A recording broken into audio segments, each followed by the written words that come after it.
আসসালামু আলাইকুম। আমন্ত্রণ জানাচ্ছি গল্পের ঝুড়ি বাই নূর আলম পিয়াস চ্যানেলের পক্ষ থেকে। আপনাদের সাথে আছি আমি পিয়াস।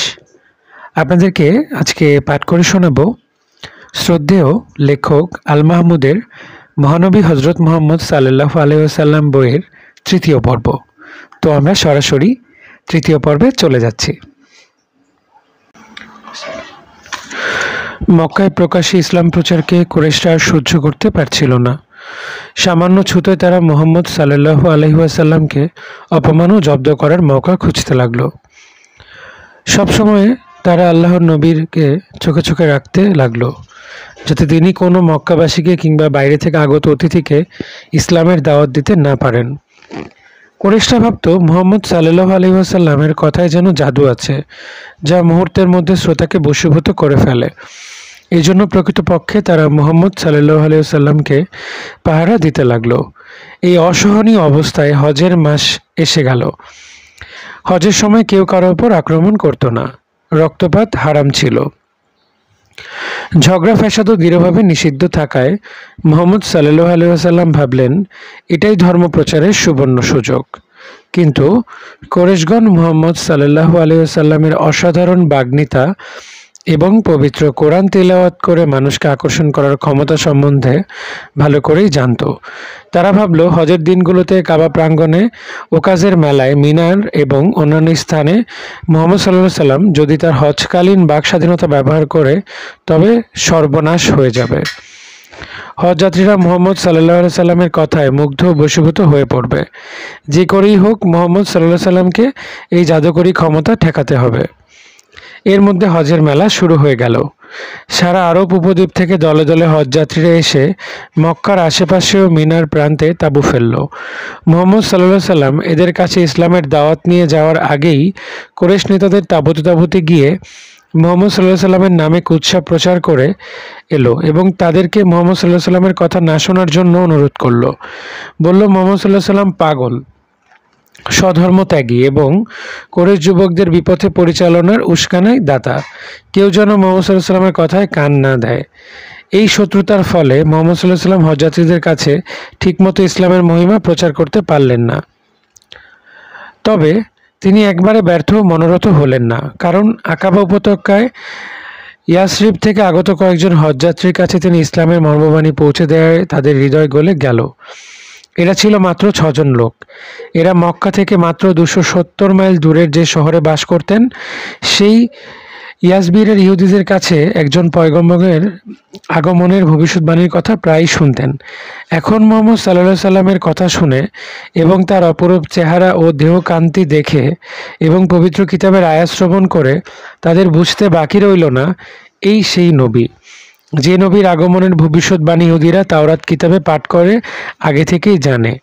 আল্লাহর অপরিসীম করুণায় তারা মুহাম্মদ সাল্লাল্লাহু আলাইহি ওয়াসাল্লামের পবিত্র হাতে হাত রেখে ইসলামের বায়াত বা শপথবাণী উচ্চারণ করে মুসলিম হয়ে গেলেন।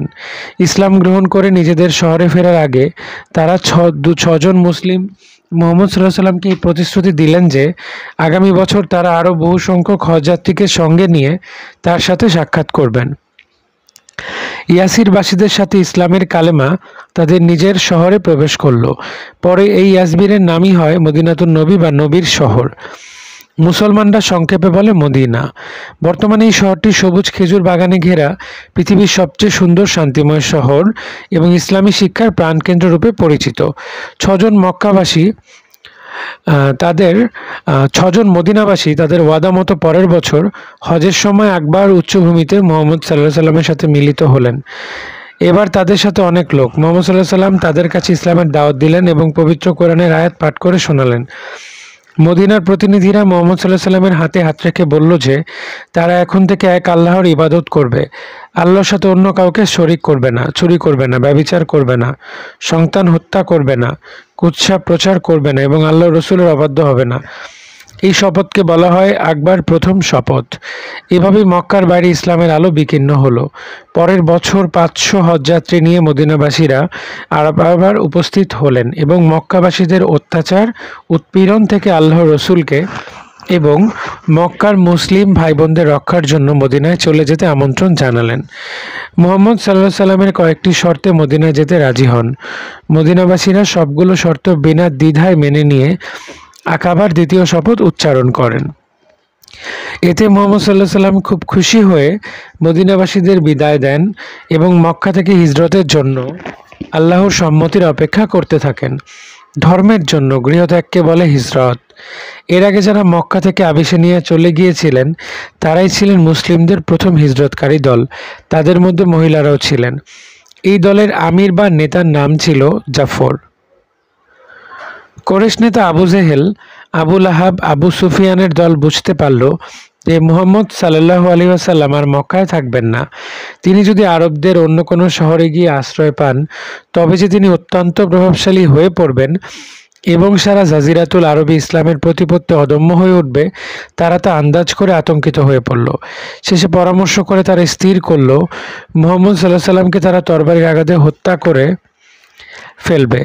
এই হত্যাকাণ্ডে কুরাইশদের সব গোত্র থেকেই সদস্য সংগ্রহ করা হবে, যাতে হাশিমীয় বংশের লোকেরা এই খুনের বদলা নিতে না পারে। পরে তারা রক্তপণ শোধ করে দিয়ে হাশিমীয়দের পুত্রশোক প্রশমিত করবে। তখন হাশিমীয়রা বিশেষ কোনো ব্যক্তি বা বংশের ওপর প্রতিশোধ গ্রহণ করতে পারবে না। এক রাতে কুরাইশরা তাদের চক্রান্ত কার্যকর করার মতলব আঁটল, কিন্তু মুহাম্মদ সাল্লাল্লাহু আলাইহি সাল্লাম তা টের পেয়ে গেলেন। ফেরেশতা জিবরাইল যথাসময়ে মুহাম্মদ সাল্লাল্লাহু আলাইহি সাল্লামকে সতর্ক করে দেওয়াতে মুহাম্মদ সাল্লাল্লাহু আলাইহি সাল্লাম আবু তালিবের পুত্র আলীকে সব খুলে বললেন এবং যে ঘরে তিনি নিয়মিত নিদ্রা যান সেই ঘর ছেড়ে অন্যত্র সরে গেলেন। আলী নবীর বিছানায় চাদর মুড়ি দিয়ে শুয়ে থাকলো। কুরাইশরা সারা রাত সাংঘাতিক অস্ত্রশস্ত্র নিয়ে বাড়িটা ঘিরে রেখে সকাল দিকে একযোগে মুহাম্মদ সাল্লাল্লাহু আলাইহি সাল্লামকে হত্যা করার জন্য ঝাঁপিয়ে পড়ল। তলোয়ারের কোপ বসাবার আগে যেই তারা চাদর সরিয়েছে অমনি আলী উঠে বসল। আলীকে মুহাম্মদ সাল্লাল্লাহু আলাইহি সাল্লামের বিছানায় দেখে হত্যাকারীরা হতভম্ব হয়ে গেল। তারা মহা চটে গিয়ে আলীকে জিজ্ঞাসাবাদ শুরু করলো। আলী জবাব দিলেন, মুহাম্মদ সাল্লাল্লাহু আলাইহি সাল্লাম কোথায় তা তার জানা নেই। খুনিরা তখন আল্লাহর নবীকে খুঁজতে দিক বিদিক ছোটাছুটি করতে লাগলো। কেউ আবার আবু বকরের বাড়ি গিয়ে সেখানে আবু বকরকে না পেয়ে তার কন্যা আসমাকে চর মেরে ফিরে এলো। মুহাম্মদ সাল্লাল্লাহু আলাইহি সাল্লাম বহু আগে আবু বকরকে সঙ্গে নিয়ে মদিনার উদ্দেশ্যে রওনা হয়ে সওর পর্বতে গিয়ে উঠেছিলেন। মক্কার অদূরেই সওর পর্বতের একটি গোপন গুহায় যাত্রী দুজন লুকিয়ে রইলেন। তারা জানতেন ক্ষিপ্ত কুরাইশরা মক্কার আশেপাশে এদের পাতি পাতি করে খুঁজে এই পর্বতের দিকেও ধাওয়া করতে পারে। শেষ পর্যন্ত ঘটলও তাই। আল্লাহর দুশমনরা সওর পর্যন্ত এসে উঠল এবং এক সময় গিরিগুহাটির কাছাকাছি এসে খোঁজাখুঁজি করতে লাগলো। আবু বকর এতে একটু চিন্তিত হয়ে পড়লেন। তিনি নবীকে সম্বোধন করে বললেন, হে রাসূলুল্লাহ, এখন কি হবে? আমরা তো মাত্র দুজন, আর শত্রুরা তো দলে ভারী। তখন মুহাম্মদ সাল্লাল্লাহু আলাইহি সাল্লাম বললেন, আমরা মাত্র দুজন নই আবু বকর, আমাদের সাথে আরও একজন আছেন, তিনি আল্লাহ। মুহাম্মদ সাল্লাল্লাহু আলাইহি সাল্লামের নির্ভীক প্রশান্ত মুখ দেখে আবু বকর চুপ করে রইলেন। এদিকে কুরাইশরা খোঁজাখুঁজি করে গুহার মুখে এসে দাঁড়ালো। তারা হয়তো গুহাতেও প্রবেশ করত, কিন্তু তারা দেখল যে একটা মস্ত মাকড়সা খুব নিখুঁতভাবে জাল পেতে গুহার মুখটিকে ঢেকে রেখেছে। তারা ভাবল যে গুহায় কেউ ঢোকেনি, ঢুকলে তো মাকড়সার এই জালটা আস্ত থাকতো না। তারা শহর পর্বত থেকে নেমে গেল। এভাবেই পরম করুণাময় সর্বশক্তিমান আল্লাহ সামান্য একটা মাকড়ের জাল ছড়িয়ে কুরাইশদের এক হিংস্র বাহিনীকে হটিয়ে দিলেন। কয়েকদিন সন্তর্পণে গুহার মধ্যে কাটিয়ে মুহাম্মদ সাল্লাল্লাহু আলাইহি ওয়াসাল্লাম ও আবু বকর মদিনার দিকে রওনা দিলেন। শেষ পর্যন্ত দুজনের ক্ষুদ্র কাফেলাটি এক শুভ দিনে ঠিক দুপুর বেলায় মদিনা উপকণ্ঠে এসে উপস্থিত হলো। ইতিহাসে এই উপস্থিতির তারিখ লেখা হয়েছে 662 খ্রিস্টাব্দের 29শে সেপ্টেম্বর। মদিনাবাসীরা আল্লাহর নবীকে তাদের মধ্যে পেয়ে খুশিতে গান গেয়ে উঠল। মুসলিমরা উচ্চকণ্ঠে তকবীর হাঁকাতে লাগলো, আর ছোট ছেলেমেয়েরা দপ বাজিয়ে গাইতে লাগলো যে তাদের শহরে চাঁদ উঠেছে। আনন্দ খুশির মিছিলের আগে আগে চলতে লাগলো মানবজাতির সৌভাগ্যের জ্যোতি নূর নবী মুহাম্মদ সাল্লাল্লাহু আলাইহি ওয়াসাল্লাম। উট আল কায়সা। উটটি যেখানে এসে থামলো সেখানে নির্মিত হলো খেজুর পাতার কুটির ও একটি মসজিদ। পরবর্তীকালে এই মসজিদের নামই হলো মসজিদুন নবী। এই মসজিদ থেকেই পরবর্তীকালে মুসলিম মুজাহিদরা সারা পৃথিবীতে ছড়িয়ে পড়েছিলেন। আর মুসলিম খলিফা আবু বকর, ওমর, উসমান ও আলী অর্ধেকটা পৃথিবী শাসন করেছিলেন। সে হলো অনেক পরের কথা। মুহাম্মদ সাল্লাল্লাহু আলাইহি সাল্লাম মদিনায় এসে নগরীর শৃঙ্খলা ফিরিয়ে আনলেন। মদিনার ছোট বড় সবগুলো গোত্র বংশের বড়াই ছেড়ে ইসলাম গ্রহণ করায় পরস্পরের ভাইয়ে পরিণত হয়। মক্কায় ফেলে আসা মুসলিম পরিবারগুলো একে একে মদিনায় নতুন মুসলিম রাষ্ট্রে এসে আশ্রয় নিল। যারা নিজেদের ঘর বাড়ি আত্মীয় স্বজন ছেড়ে মদিনায় এলো তাদের বলা হতো মুহাজির। আর যারা মুহাজির পরিবারগুলোকে নিজের জায়গা জমি ধন দৌলতের অর্ধেক ভাগ করে দিয়ে আশ্রয় দিল তাদের নাম হলো আনসার। প্রকৃতপক্ষে মদিনার সবাই ছিল আনসার। মুহাম্মদ সাল্লাল্লাহু আলাইহি ওয়াসাল্লাম নতুন মুসলিম সমাজের জন্য আসমানি নির্দেশে এমন আইন কানুন জারি করলেন যে সকলে সুখ শান্তি ও ন্যায় বিচারের মধ্যে বাস করতে লাগলো। মুসলিম সমাজ নীতি ও আইন কানুনকে বলা হতো শরীয়ত। শরীয়ত আল্লাহ প্রদত্ত আইন। মদিনাবাসী আনসার ও মক্কা থেকে আগত মুজাহিদরা এক কাতারে দাঁড়িয়ে ছোট মুসলিম রাষ্ট্রকে রক্ষা করতে লাগলো। কিন্তু মক্কায় ইসলাম বিরোধী কাফেররা হিংসায় জ্বলে পুড়ে মরতে লাগলো। তারা চেষ্টা করতে লাগলো কিভাবে মদিনাকে ধ্বংস করা যায়। মুসলিমদের এবং আল্লাহর নবীকে চিরতরে উৎখাতের ষড়যন্ত্রে তারা মেতে থাকলো। তাদের সাথে যোগ দিল মদিনার ইহুদি ও মুনাফিকরা। মনে রেখো, ইহুদিরা মুসলমানদের চিরশত্রু। তারা সবসময় আমাদের প্রিয় নবীকে হত্যা ও পৃথিবীর বুক থেকে ইসলামকে উৎখাতের চেষ্টা করে এসেছে, আজও করছে। মুহাম্মদ সাল্লাল্লাহু আলাইহি ওয়াসাল্লাম এবার অনেকটা শান্তিতে আরবে ছড়িয়ে ছিটিয়ে থাকা শক্তিশালী গোত্র ও বেদুইনদের ইসলামের দাওয়াত পেশ করতে পারলেন। পবিত্র কোরআনে বাণী ছড়িয়ে যেতে লাগলো দিক থেকে দিকে। তবে ইচ্ছে থাকলেও বড় বড় গোত্রপতিরা কুরাইশদের ভয়ে প্রকাশ্যে ইসলাম গ্রহণ করতে পারল না। এর মধ্যে একদিন হঠাৎ কাফেরদের বিরুদ্ধে যুদ্ধের অনুমতি সংবলিত কোরআনের আয়াত নিয়ে জিবরাইল মুহাম্মদ সাল্লাল্লাহু আলাইহি সাল্লামের কাছে এলেন। এতদিন শত্রুদের বিরুদ্ধে পাল্টা মাল লাগানোর কোনো অনুমতি মুসলিমদের ছিল না। এবার সকলেই জিহাদের অনুমতি পেয়ে আল্লাহু আকবার বলে তাকবীর হেঁকে উঠল। জিহাদ হলো আল্লাহর ন্যায় বিধান প্রতিষ্ঠার জন্য আল্লাহর পথে লড়াইয়ের নাম। একদিন মুহাম্মদ সাল্লাল্লাহু আলাইহি ওয়াসাল্লাম জানতে পারলেন কুরাইশদের একটি বাণিজ্য কাফেলা আবু সুফিয়ানের নেতৃত্বে সিরিয়া থেকে ফিরে আসছে। এতে রয়েছে কুরাইশ কাফেরদের বহু মূল্যবান ধনসম্পদ ও অস্ত্রশস্ত্র। কাফেলাটি যাত্রাপথ ছিল মদিনার এলাকার পাশ দিয়েই। তিনি ভাবলেন যে কুরাইশরা মক্কার মুসলিমদেরকে তাদের ঘর বাড়ি জায়গা জমি ও ধন সম্পদ কেড়ে নিয়ে তাড়িয়ে দিয়েছে, তাদেরকে তিনি এমন অবাধে ব্যবসা বাণিজ্য কাফেলা নিয়ে সিরিয়া থেকে ফিরে যেতে দেবেন না। তিনিও তাদের কাফেলা আটক করবেন। মদিনায় গোপনে প্রস্তুতি চলতে থাকলো। আনসার ও মুজাহিদদের একটি ক্ষুদ্র সশস্ত্র বাহিনী নিয়ে আল্লাহর প্রিয় নবী বেরিয়ে পড়লেন। কিন্তু আবু সুফিয়ান ছিল খুবই দ্রুত। সে মুসলমানদের মতলব টের পেয়ে একটি দ্রুতগামী উট দিয়ে সংবাদবাহককে কাফেলা রক্ষা করার জন্য সাহায্য চেয়ে মক্কায় পাঠিয়ে দিল। লোকটি এসে মক্কায় খবর দিল আবু জেহেল পাগলের মতো যজ্ঞের হাঁকডাক শুরু করলো। তার ডাকে উতবা, সায়েবা, ওলীদ ও অন্যান্য কুরাইশ যোদ্ধা 1000 লোকের একটি বাহিনী নিয়ে মদিনার দিকে ধাওয়া করলো। এদিকে দ্রুত আবু সুফিয়ান মদিনার মুসলিম বাহিনী তাকে ধরে ফেলবার আগেই অন্য একটি ঘুরপথ দিয়ে কাফেলা বাঁচিয়ে মদিনাকে পাশ কাটিয়ে পালাতে লাগলো। তারা নিরাপদ এলাকায় পৌঁছে আবু জেহেল কুরাইশ বাহিনীকে ফিরে আসার জন্য সংবাদ দিল। কিন্তু আল্লাহর দুশমন আবু জেহেল মদিনাবাসীকে শায়েস্তা না করে না ফেরার প্রতিজ্ঞা করল ও বদর নামক এক পর্বত ঘেরা প্রান্তরে মুসলিম বাহিনীর সামনাসামনি এসে তাঁবু ফেলল এবং যুদ্ধের জন্য হুঙ্কার ছাড়তে লাগলো। পরের দিন ভোরে ফজরের নামাজের পর মুসলিমদের সেনাপতি মহানবী মুহাম্মদ সাল্লাল্লাহু আলাইহি ওয়াসাল্লাম আনসার ও মুজাহিদদের কাতার বন্দী হয়ে যুদ্ধের জন্য শক্ত হয়ে দাঁড়াতে বললেন। আল্লাহু আকবার ধ্বনিতে আকাশ বাতাস কেঁপে কেঁপে উঠতে লাগলো। কাফেরদের মধ্যে থেকে উতবা, সায়েবা এবং ওলীদ মুসলমানদের গালাগালি করতে করতে ময়দানে নেমে এলো। প্রথা অনুযায়ী এরা দ্বন্দ্বযুদ্ধের আহ্বান জানালে আনসার বীরগণ প্রথম তাদের সাথে লড়াইয়ের অনুমতি প্রার্থনা করে মুহাম্মদ সাল্লাল্লাহু আলাইহি সাল্লামের সামনে বিনীতভাবে দাঁড়ালেন। কিন্তু নূরনবী মুহাম্মদ সাল্লাল্লাহু আলাইহি ওয়াসাল্লাম প্রথমে আনসারদের যুদ্ধের মাঠে নামার অনুমতি না দিয়ে নিজের স্বজনদের নাম ধরে ডাক দিলেন। তার আহ্বানে হামজা, ওবায়দা ও আলী চোখের পলকে ময়দানে শত্রুদের সামনে গিয়ে দাঁড়ালেন। শুরু হয় হামজার সাথে উতবার, ওবায়দার সাথে সাহেবার এবং আলীর সাথে অলিদের তরবারির চালাচালি।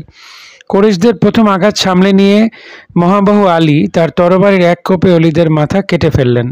হামজা উতবার কয়েকটি আঘাত ফিরিয়ে দিয়ে শেষে এক প্রচণ্ড আক্রমণে উতবাকে মাটিতে ফেলে দিলেন। তার মৃত্যু হলো।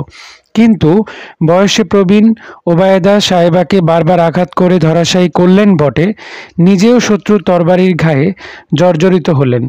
সাহেবার মৃত্যু ঘটল। আর বিজয় ওবায়দাও ময়দানে গড়িয়ে পড়লেন। তিনি বদরের গৌরবজনক জেহাদে আল্লাহর পথে শহীদ হওয়ার গৌরব লাভ করলেন। দ্বন্দ্বযুদ্ধের পরিণাম দেখে কুরাইশরা হঠাৎ সম্মিলিত বাহিনী শক্তি পরীক্ষার জন্য যুদ্ধের বাজনা বাজিয়ে দিল। মুহূর্তের মধ্যে বদরের সমতল ভূমিতে তরবারি বর্ষা ও অন্যান্য যুদ্ধাস্ত্রের বিদ্যুৎ চমকাতে লাগলো। আল্লাহর নবী তার প্রভুর কাছে মুসলমানদের এই ক্ষুদ্র বাহিনীটির বিজয়ের জন্য কাতরভাবে প্রার্থনা করতে লাগলেন। এদিকে 1000 কুরাইশ কাফিরের বিরুদ্ধে ইমানদারদের 113 জন বীর মুজাহিদ জীবনপণ যুদ্ধে তরবারি চালনা করতে লাগলো। মুয়াজ ও আবদুল্লাহ নামের দুজন মুসলিম কিশোর মুজাহিদ নিজের প্রাণের মায়া ত্যাগ করে আবু জেহেলের ওপর ঝাঁপিয়ে পড়ে তার একটা পা এক কোপে উড়িয়ে দিলে সে মাটিতে পড়ে গঙ্গাতে লাগলো। মুয়াজের আঘাতেই এই ঘটনা। পরে আবদুল্লাহ আল্লাহর দুশমন আবু জেহেলের মাথা কেটে জাহান্নামে পাঠিয়ে দিয়ে আল্লাহু আকবার বলে তকবীর হাঁকল। আবু জেহেলের পরিণাম দেখে কুরাইশরা যে যেদিকে পারে পালাতে লাগলো। লড়াই শেষ। কুরাইশদের 70 জনের লাশ বদর প্রান্তরে পড়ে আছে। বন্দী হয়ে আছে আরও 70 জন। একেই বলে শোচনীয় পরাজয়। 14 জন মুসলিম বীর এই যুদ্ধে শহীদ হলেন। এই বিজয় মুসলমানদের হৃদয় জুড়িয়ে গেল। কাফেররা বুঝতে পারল যে ইসলাম শুধু মার খেয়ে হিজরত করে না, তারা মার দিতেও জানে। এখান থেকেই শুরু হলো ইসলামের দিগ্বিজয়ের সূচনা। বদর যুদ্ধে পরাজিত মক্কাবাসী কুরাইশদের অনেক অস্ত্রশস্ত্র, মালামাল ও পশু সম্পদ মুসলমানদের হাতে আসে। যুদ্ধের মাঠে পাওয়া এইসব সম্পত্তিকে বলে গনিমত। গনিমত বিজয়ীরা ভাগ করে নেয়। মুহাম্মদ সাল্লাল্লাহু আলাইহি ওয়াসাল্লাম বদরের গনিমত মদিনার পথে ফেরার সময় সকলকে ভাগ করে দিলেন।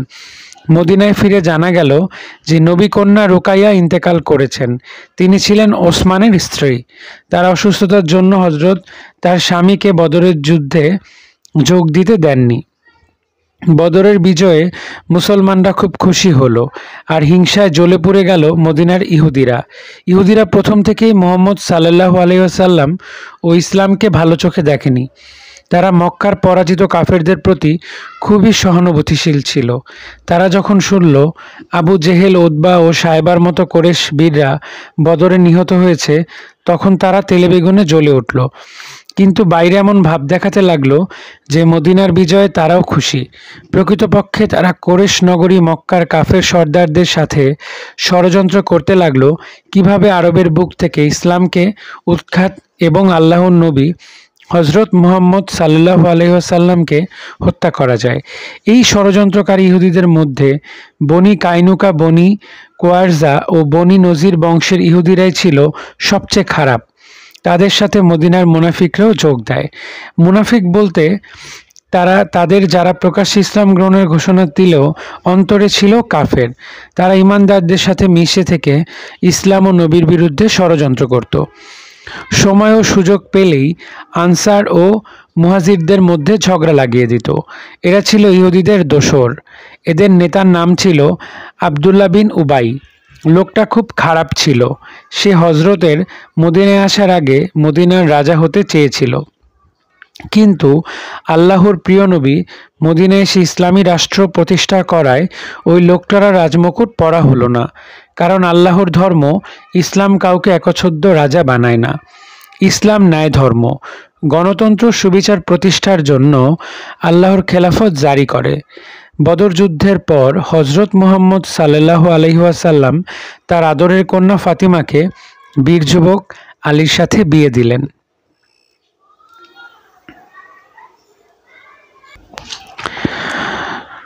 তো আজকের মতো শেষ হলো মহানবী হযরত মুহাম্মদ সাল্লাল্লাহু আলাইহি ওয়াসাল্লামের তৃতীয় পর্ব। সুপ্রিয় শ্রোতা মণ্ডলী, আপনাদেরকে পরবর্তী পর্ব শোনার জন্য আমন্ত্রণ রইল। ততক্ষণ পর্যন্ত সবাই ভালো থাকুন, বেশ সুন্দর থাকুন। আল্লাহ হাফেজ।